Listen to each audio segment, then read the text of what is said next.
This is the Yozma IN10 electric dirt bike, and the first thing I noticed was the snap off the line. I rolled onto a packed dirt path, cracked the throttle a quarter turn, and the front end got light right away. That mid-drive motor hits with a clean, predictable surge. It feels planted through the middle of the frame, not like power is being yanked from the rear axle.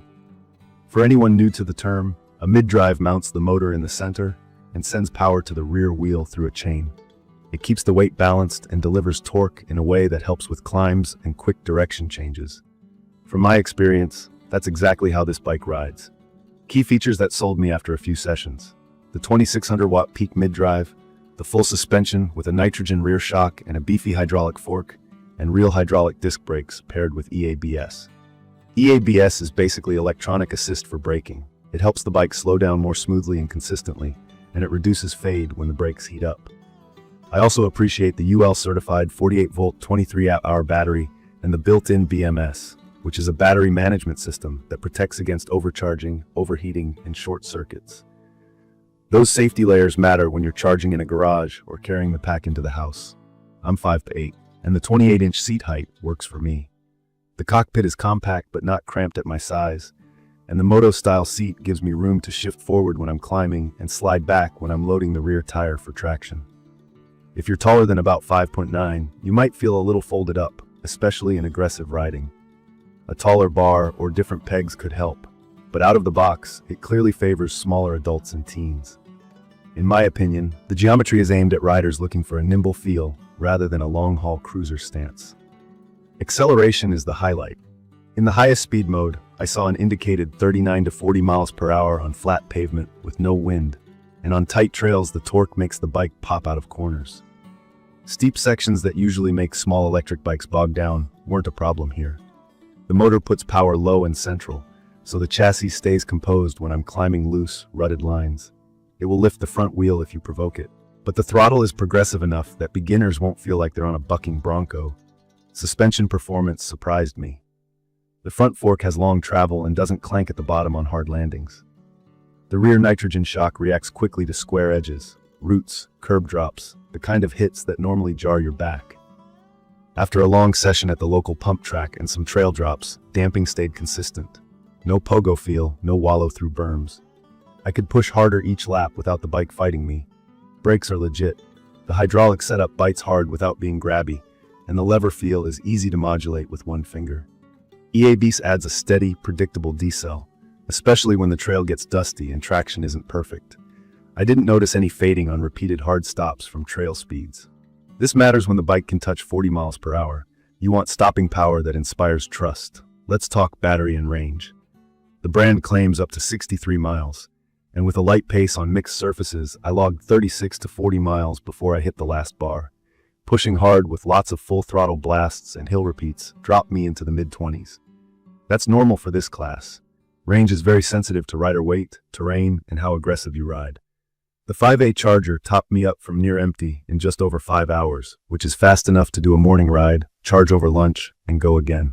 The removable battery with a key lock is convenient for security and charging indoors. Tires and wheels are set up mullet style, a 14-inch front and a 12-inch rear with knobby fat rubber.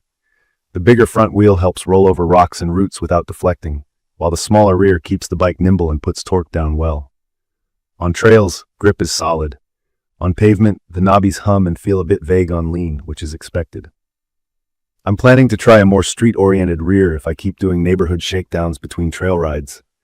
The controller is a big reason I picked this bike. It ships with a far driver unit that can be tuned. With a simple Bluetooth dongle and the app, I adjusted how quickly the torque ramps in and pushed the top speed just a bit. I kept my changes conservative because I want reliability more than bragging rights, but the platform clearly has headroom. If you're new, the stock settings are already plenty. If you like to tweak, there's a whole community sharing tune files and sprocket tips, and it turns the bike into a project you can grow into. Build quality feels stout. The high carbon steel frame gives the bike a solid, confidence-inspiring feel when landing jumps or casing a lip. At around 121 pounds, it's not a featherweight. I can lift the rear onto a hitch rack by myself, but I won't pretend it's effortless.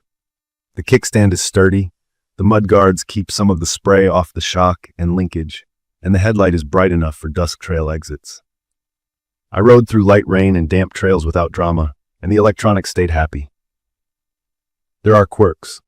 My shoelace loop snagged near the chain by the motor cover once, so I switched to shorter laces and tucked them. There's a small gap at the top of the motor cover where leaves can collect if you plow through brush. I put a small strip of foam there as a temporary fix until I decide on a cleaner solution. None of this is a deal breaker, but it's good to know if you ride in debris-heavy areas. A quick note on where you can ride it. This is sold as an off-road machine. No turn signals, no mirrors, no plate mount from the factory. Check your local rules and keep it to legal trails, private property with permission, or OHV areas. And wear a helmet and pads. The speed is fun, but it's still real speed. From my experience, the IN10 is easy to recommend if you're the kind of rider who wants strong performance without spending months upgrading a basic platform. It already has the power, suspension, and brakes you want, and the controller gives you room to personalize the feel. It's perfect for teens who are ready for a serious dirt-capable e-moto under supervision, smaller adults who want a lively trail ripper, and tinkerers who love dialing in throttle curves and gearing.